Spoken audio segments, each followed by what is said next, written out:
할렐루야. 하나님께서 오늘도 귀한 하루 허락하여 주셨습니다. 우리 다 함께 기도함으로 12월 12일 목요일 매일 주심 기도회 하나님 앞에 드립니다.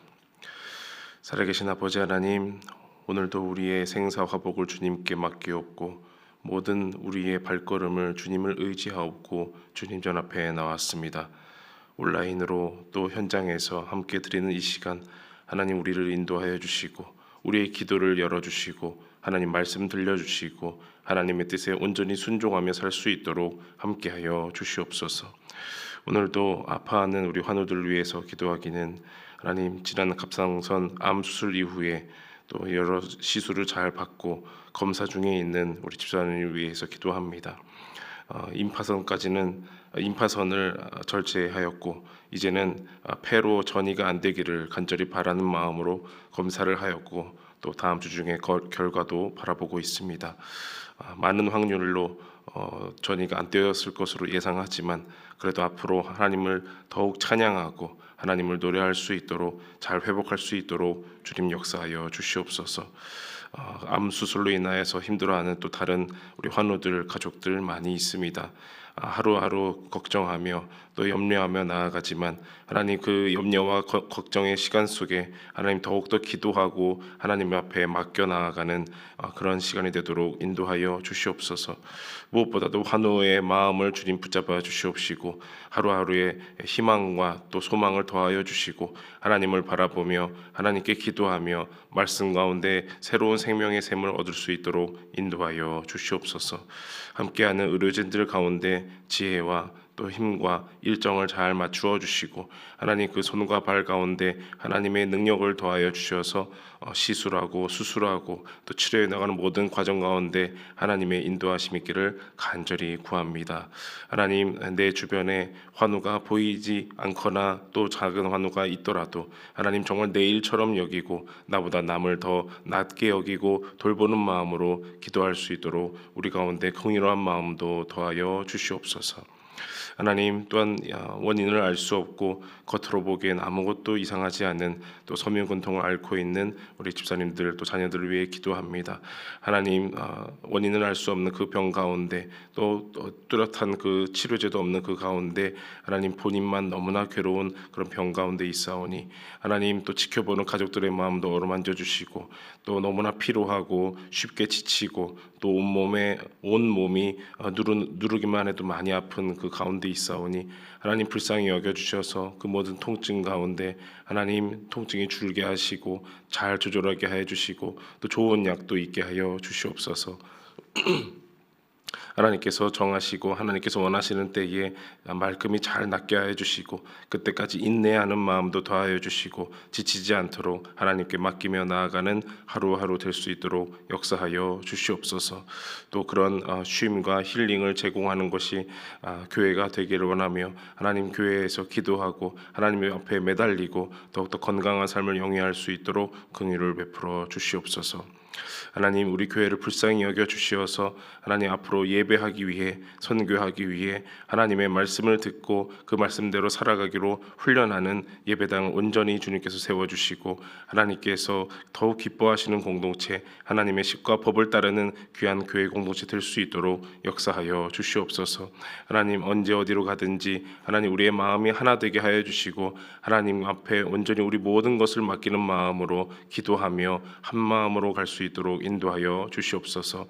무엇보다 바라기는 우리 사랑하는 우리 지금 세대 우리 아이들, 교회 학교 아이들이 하나님 잘 커나갈 수 있도록 그런 또 안정적이고 또 좋은 교회로 될 수 있도록 주님 인도하여 주시옵소서. 이를 위해서 선생님들 또 교육자들 또 많은 성도님들 열심히 기도하며 나아갑니다. 아이들이 신앙 안에서 하나님의 사랑 안에서 은혜를 체험하며 온전히 자랄 수 있도록 우리 교회가 잘 자리 잡게 인도하여 주시옵소서. 하나님, 오늘도 우리의 어두운 눈을 열어서 주의 율법 안에서 놀라운 것을 발견하게 하여 주시고 오늘 우리가 살아갈 힘 또 우리가 주의해야 할 것들 오늘 우리의 기준들 잘 세워나갈 수 있도록 우리와 함께하여 주시옵소서. 예수님의 이름으로 기도하옵나이다. 아멘. 하나님의 말씀은 구약 성경 아모스 7장 1절에서 9절입니다. 아모스 7장 1절에서 9절 말씀 우리 교독하시고 9절은 합독하겠습니다.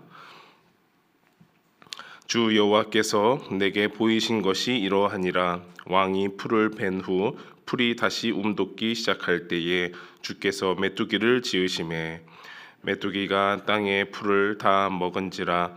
내가 이르되 주 여호와여 청하건대 사하소서. 야곱이 미약하오니 어떻게 서리이까 하매 여호와께서 이에 대하여 뜻을 돌이키셨으므로 이것이 이루어지지 아니하리라. 여호와께서 말씀하셨느니라.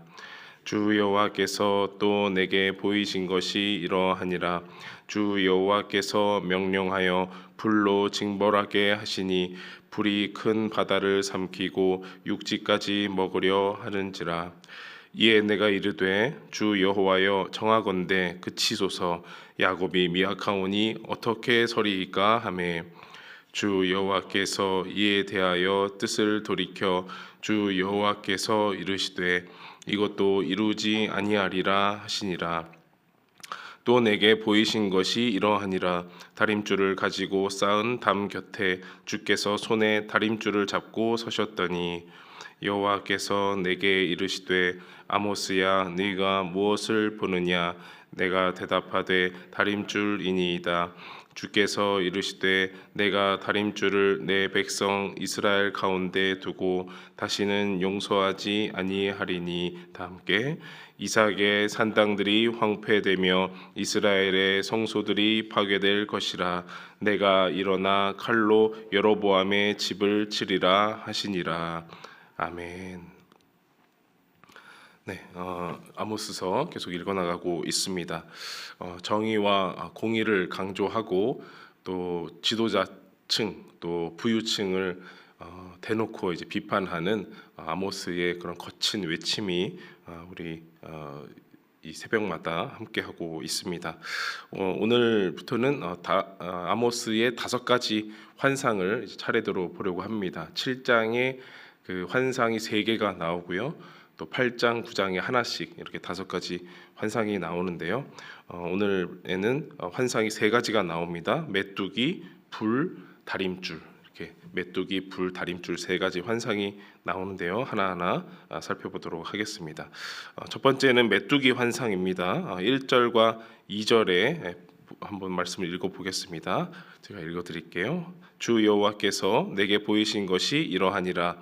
왕이 풀을 벤 후 풀이 다시 움돋기 시작할 때에 주께서 메뚜기를 지으심에 메뚜기가 땅의 풀을 다 먹은지라. 내가 이르되 주 여호와여 청하건대 사하소서. 야곱이 미약하오니 어떻게 서리이까 하매. 네, 그 고대의 이스라엘은 농작을 할 때 이모작을 했습니다. 1년에 2번 농사를 짓고 이제 추수를 한 것인데 여기 보니까 1절에 왕이 풀을 벤 후 이렇게 나왔습니다. 왕이 직접 와서 이렇게 추수를 했다는 의미보다는 첫 번째 추수, 그러니까 이모작이니까 첫 번째 추수한 그 결과물을 왕이 가져갔다, 왕에게 바쳤다라는 의미이고, 그 두 번째 이제 싹이 나서 이모작 두 번째 모작을 이제 시작을 할 때에 메뚜기가 급습을 해버렸다라는 겁니다. 그러니까 왕에게 바칠 것은 이제 거진 바쳤고 그나마 다시 시작을 해야 할 그 시점에 메뚜기가 급습을 한 것이죠. 그나마 이제 평민들이 먹어야 할, 백성들이 먹어야 할 것도 다 이제 떨어졌고 양식도 부족하였다라는 겁니다. 이것을 볼 때 지도자층 또 힘을 가진 자들 또 부유층들이 자기네의 배는 불리면서 백성들은 결국 더 어려워지는구나라는 사회상을 볼 수가 있는 거죠. 메뚜기 그림 하나 보시면 잘 안 보이실 수도 있는데 저기 나무 같아 보이는 저 부분에 다닥다닥 붙은 게 다 메뚜기예요. 저게 2020년에 아프리카에서 찍은 이제 사진입니다. 제가 찍은 건 아니고요. 한창 이제 코로나가 막 창궐하기 시작할 때죠. 2020년도면 저 때에 가뜩이나 다들 먹을 것도 없고 그런 와중에 저 물을 찾아서 또 먹을 것을 찾아서 날아든 그 메뚜기가 저기 아프리카를 전역을 덮치는 그런 힘든 일이 있었습니다. 그래서 먹을 것이 사라지는 것은 물론 푸른색의 풀들은 사라지는 것은 물론 전염병까지 이제 옮기게 되는 그런 일들이 많이 있었다라고 합니다. 이렇게 메뚜기가 한번 지나간다라는 것은 그 일대가 다 쑥대밭이 된다. 정말 목숨만 간신히 이렇게 보존하는 그런 상태가 된다라고 볼 수가 있어요. 그래서 아모스가 제발 용서하여 주옵소서, 사하소서. 야곱이 미약하오니 어떻게 서겠습니까? 야곱이 너무나 연약한데 이렇게 메뚜기를 보내시면 어떻게 서겠습니까? 라고 중보기도를 하자 다행히 하나님께서 뜻을 돌이키셨습니다. 다행히 이제 두 번째 환상을 보여주셨는데 두 번째는 불입니다. 불. 4절 5절 말씀 한번 읽어드립니다. 주 여호와께서 또 내게 보이신 것이 이러하니라. 주 여호와께서 명령하여 불로 징벌하게 하시니 불이 큰 바다를 삼키고 육지까지 먹으려 하는지라. 이에 내가 이르되 주 여호와여 청하건대 그치소서. 야곱이 미약하오니 어떻게 서리이까. 아멘. 공통적인 것은 아까 메뚜기도 하나님이 지으셨다. 또 불도 하나님이 명령으로 불로 징벌하게 하셨다. 이게 다 하나님으로부터 왔다라는 것이 특징이고요. 이 불 그림을 한번 또 보시면 우리가 정말 살면서 접하지 않아야 될 것 중에 하나가 이런 불이죠. 화재 사건인데 불이 얼마나 크고 뜨거웠냐면 오늘 말씀해 보면 큰 바다를 삼킬 정도로 굉장한 불이었다라고 하고요. 그 불이 이제 큰 바다를 삼키는 것을 넘어서서 육지까지 삼키려 했다라고 합니다. 이 육지라는 말은 다른 말로 분깃 또 기업이라는 뜻도 있습니다. 그러니까 이스라엘에게 분깃 하나님으로부터 받은 그 약속의 땅마저 불이 다 삼켜버리는 그런 환상이죠. 메뚜기로 인해서 푸른 풀이 다 없어졌다면 그 가운데 간신히 목숨만 부지했다면 이제 그 모든 사람이 서 있는 그 땅마저 다 불이 뒤덮여졌다라는 것입니다. 그래서 이것은 그 미루어 생각하건대 이제 아수르 같은 열강들의 그 침입으로 인해서 다 소멸하는 그런 일을 환상을 볼 수가 있는 것이죠. 아모스는 이 환상에도 하나님께 청을 올립니다. 그치소서. 야곱이 미약하오니 어떻게 서겠습니까? 이번에는 용서해 달라고는 차마 말을 못하는 아모스를 볼 수 있는데 다행히 하나님께서 이 환상도 돌이키셨습니다. 이제 세 번째 환상이 있죠. 세 번째는 다림줄 환상입니다. 7절 8절 말씀을 우리 함께 읽어보겠습니다. 시작. 또 내게 보이신 것이 이러하니라. 다림줄을 가지고 쌓은 담 곁에 주께서 손에 다림줄을 잡고 서셨더니 여호와께서 내게 이르시되 아모스야 네가 무엇을 보느냐. 내가 대답하되 다림줄이니이다. 주께서 이르시되 내가 다림줄을 내 백성 이스라엘 가운데 두고 다시는 용서하지 아니하리니. 다림줄 환상입니다. 다림줄 그림 잠깐 보겠습니다. 아마 건축이나 또 집을 짓는 또 설계하시는 분들은 아마 보신 일이 있을 겁니다. 수평을 측량하는 그런 작은 또 긴 그런 도구인데요. 줄 끝에 나비나 이제 무거운 걸 달아서 수평 또 수직을 이렇게 측정을 하는 것이죠. 저것을 이제 저 그림만 봐도 어느 정도 좀 기울었다 이렇게 각도가 좀 보이지 않습니까? 그래서 기울어진 그 건물은 과감하게 부셔버리고 또 다시 세우는 이제 그런 의미가 있는 거죠. 하나님께서는 정의와 공의가 다 무너진 이스라엘 백성들을 이제 용서할 수가 없어서 그들의 산당 또 그들의 성소 여로보암의 모든 집 그들 민족을 소멸하겠다, 황폐하게 만들겠다라고 말씀을 하십니다. 이미 정의와 공의가 사라진 지도자들 그리고 종교와 부가 결탁된 여러 비리 사건들, 뇌물 사건들, 약한 자가 압제받는 여러 일들을 들어서서 하나님은 이제 고칠 때가 아니다. 이제는 치료할 때가 아니고 다 부서뜨리고 엎어버릴 때다라고 말씀을 하시는 겁니다.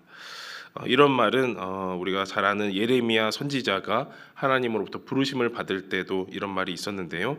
예레미야 1장 10절 말씀을 보면 보라 내가 오늘 너를 여러 나라와 여러 왕국 위에 세워 네가 그것들을 뽑고 파괴하며 파멸하고 넘어뜨리며 건설하고 심게 하였느니라 하시니라. 이렇게 나왔습니다.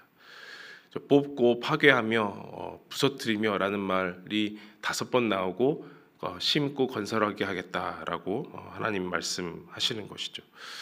그래서 다림줄이라는 그 하나님의 어떤 기준선, 하나님의 진리에 어긋나는 그런 삶을 살았을 때 그 나라를 다 망가뜨리고 새로 세우시겠다라고 하나님 말씀하시는 겁니다. 그래서 우리는 오늘 한 가지 질문을 던져볼 수 있겠습니다. 과연 하나님의 다림줄, 신앙인의 기준이라고 할 수 있는 하나님의 다림줄은 무엇일까라는 겁니다. 예배 잘 드리는 것, 말씀 잘 보는 것, 기도 많이 하는 것, 그것은 이제 말씀드렸지만 필요 없다라는 것이 아니고 그것은 우리 신앙인의 외관적인 모습, 또 남들이 볼 수 있는 모습이라고 생각을 합니다. 하지만 하나님의 다림줄은 어디에 있습니까? 우리 안에 내려져 있어요. 우리 안에 신앙인의 기준으로서 내려져 있는데 바로 정의와 공의의 모습, 조금 더 쉽게 풀면 공동체 의식이라는 겁니다. 나만 아니면 돼. 그런 말씀드렸죠. 그 분노하라라는 책 보여드리면서 최악의 태도는 무관심이다라고 말씀을 드렸습니다. 나랑은 상관없었으니까 나라가 혼란하고 사회가 어지럽고 어떤 치안이 어지러워도 나한테 피해가 없으면 아무리 앞에서 환우들을 위해 기도하고 어려운 일이 있다 함께 기도하자 해도 내 곁에 환우가 없으면 나만 아니면 돼라는 그런 생각을 우리는 본능적으로 가지게 된다라는 거죠. 그런 것 모두 하나하나 정의와 공의의 삶을 위협한다라는 것인데요. 또 이런 일도 있겠습니다. 집에 앉아서 우리가 이래야 돼 저래야 돼 막 말하면서 또 누구랑 만난다 하더라도 이래야 돼 저래야 돼라고 이 사회를 비판하고 나갈 때도 있는데 그것보다는 조금 더 관심을 가져야 하겠고 또 소리를 내야 할 때 행동을 해야 할 때는 그렇게 나아가야 할 겁니다. 그래서 이 하나님의 다림줄을 생각할 때 그러면 우리가 착한 사람이 되면 되는 것인가? 우리가 남들을 잘 도와주는 그런 선행을 많이 하는 사람이 되면 될 것인가? 또 이렇게 한쪽으로만 빠지지 말자라고 했습니다. 예배만 열심히 드리면 되는 것 아니냐? 또 좋은 일, 정의로운 일만 하면 되는 거 아니냐? 이렇게 한쪽으로만 빠지지 않고 그 정의와 공의로운 삶이 좀 통합되면 좋겠다 말씀을 드렸는데요. 이런 것이 다 성경 안에 들어 있더라고요. 레위기 19장 말씀을 한 2군데 보려고 합니다. 레위기 19장 15절, 16절 말씀을 보면 이것도 한번 같이 읽어볼까요? 시작. 너희는 재판할 때에 불의를 행하지 말며 가난한 자의 편을 들지 말며 세력 있는 자라고 두둔하지 말고 공의로 사람을 재판할지며 너는 내 백성 중에 돌아다니며 사람을 비방하지 말며 내 이웃의 피를 흘려 이익을 도모하지 말라. 나는 여호와이니라. 아모스가 아마도 이 말씀을 마음에 품지 않았을까 생각을 합니다. 불의로 재판하는 것을 보게 되었고 두루 돌아다니며 이웃의 피를 흘려서 이익을 도모하는 부유층들의 모습을 보지 않았을까 생각을 합니다. 그런 모습을 보면서 왜 이 땅에 하나님의 정의와 공의가 사라졌는가라고 하면서 남쪽 출신 아모스가 북쪽에까지 가서 그렇게 소리친 것 아니겠습니까?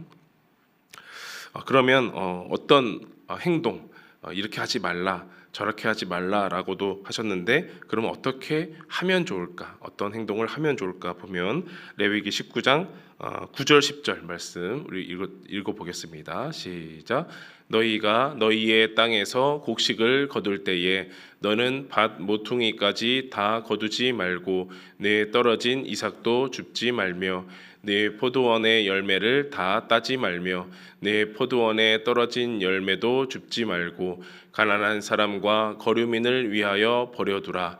나는 너희의 하나님 여호와이니라. 메뚜기가 먹을 것까지 남겨두라는 말은 아니겠죠. 정의와 공의가 땅에 떨어져서 가난한 자가 생기는, 약하고 억압된 자가 생기는 그런 사회 속에서 나의 것을 다 취하려고 정말 내가 만들었으니까 욕심은 아니겠지라고 말을 하면서 내 것을 싹싹 긁어 모아서 가져가려는 그런 충만한 마음 잠깐 내려놓고 조금 부족하더라도 남겨놓고 내가 따로 떼어놓는 그것이 정의와 공의를 애타게 메말라 하는 사람에게 조금이나마 흘려갈 수 있도록 버려둬라라는 겁니다. 버려두라는 말은 뭘까요? 내 것이 아니란 말이죠. 네, 애초부터 내 것이 아니었다. 애초부터 나로부터 온 것이 아니었다라는 것을 고백하는 것입니다. 그래서 내 것을 이렇게 조금씩 포기하는 길, 조금씩 포기하는 용기, 조금씩 포기하는 힘이 있을 때 그것으로 또 누군가가 잠시 숨통이 트이고 그래도 아직 이 땅은 살만하구나. 아직 이 땅에 교회는 존재하는구나. 아직 이 땅에 하나님의 은혜는 있구나라고 느끼게 하는 것이 바로 이 말씀인 것입니다. 저는 이것을 볼 때에 이것이 자선, 구제, 기부 여러 형태로 존재할 수 있지만 이것을 한마디로 표현하는 것은 균형이 아닐까 싶어요. 우리가 부자를 다 욕할 수도 없고 가난하다고 잘못했다고 말할 수도 없을 것인데 그 균형을 맞추는 일은 무엇일까? 결국에는 가진 자들이 또 내가 조금이나마 있더라도 그것을 버려두는 일, 내가 과감하게 포기하고 남겨두는 일을 할 때에 그것이 그 가난한 자들에게 또 힘없는 자들에게 지금 당장 숨이 트이지 않는 자들에게 힘이 될 수 있겠다라는 것입니다. 하나만 더 얘기하면 코로나 기간에 우리 교회가 했던 일 중에 사랑 나눔 프로젝트라고 있었어요. 아마 어렴풋이 기억하는 분들도 계실 겁니다. 이름을 드러내놓지 않고 우리 교회에서 어려운 분들 또 경제적으로 힘든 분들 코로나 기간에 선정하여서 정말 조금이나마 도움이 되실 수 있도록 도왔던 그런 프로젝트가 있었고 그것을 이제 코로나가 거의 사라질 때쯤 종식될 때쯤에 끝내지 않고 우리가 부서로 전환해서 계속해서 지금까지 구제의 일들을 조금씩 이어오고 있습니다. 이제 이름에서 사랑 나눔부에서 그것을 실천하고 있는데요. 이것을 한다고 다 모든 균형이 맞춰지는 것은 아니겠지만 우리 모든 교우들이 한마음 한뜻으로 내 것을 내가 다 가져가겠다. 이것은 내가 이루는 것이다. 라고 오늘 아모스가 비판하는 그런 일처럼 살지 않고 내 것을 조금씩 포기하는 조금씩 내려놓는 버려두는 그런 균형을 잘 갖추면 좋겠다 생각이 듭니다. 말씀을 정리합니다. 하나님의 다림줄은 무엇입니까? 하나님 앞에서 우리의 겉모습 또 속모습의 균형을 잘 맞추는 일입니다. 예배하는 만큼 또 우리가 주위를 돌아보는 넉넉한 마음 또 포기하는 마음을 더해달라고 그 하나님의 다림줄을 오늘 우리 가운데 드리워 달라고 함께 기도하며 오늘의 삶을 시작하시면 좋겠습니다. 기도하겠습니다. 살아계신 아버지 하나님, 우리에게 환상도 보여주시고 말씀도 더하여 주시고 함께 살아갈 때에 기준이 되는 하나님의 다림줄을 내리워 주셨습니다. 하나님, 그 다림줄 힘들어 보이고 어려워 보이고 무서워 보이지만 하나님 그 기준은 사랑의 줄이고 은혜의 줄이고 다 함께 균형을 맞추어 하나님 함께 웃을 수 있는 길이라 믿습니다. 하나님, 내가 얼마를 가졌든지 어느 것을 소유하였든지 간에 그것을 조금씩 떼어서 버려둘 수 있는 용기도 더하여 주시고 하나님 그 다림줄이 나를 헤아려 있는 것이 아니라 하나님 다시 한번 하나님의 자녀로 온전히 설 수 있는 기준이 되게 하여 주시옵소서. 정의와 공의의 삶을 면밀히 살피고 나의 가정을 살피고 교회를 살피고 사회를 살피고 온 세계를 살피는 그런 눈을 갖게 하여 주시고 뜨거운 심장 갖게 하여 주셔서 가난한 자, 억눌린 자가 그대로 방치되어 있지 않도록 우리의 마음을 뜨겁게 하여 주시옵소서. 그 하나님의 다림줄 붙잡고 나아가는 우리 모든 교우들 될 수 있도록 인도하여 주옵소서. 예수님의 이름으로 기도하옵나이다. 아멘. 다 함께 기도하시겠습니다.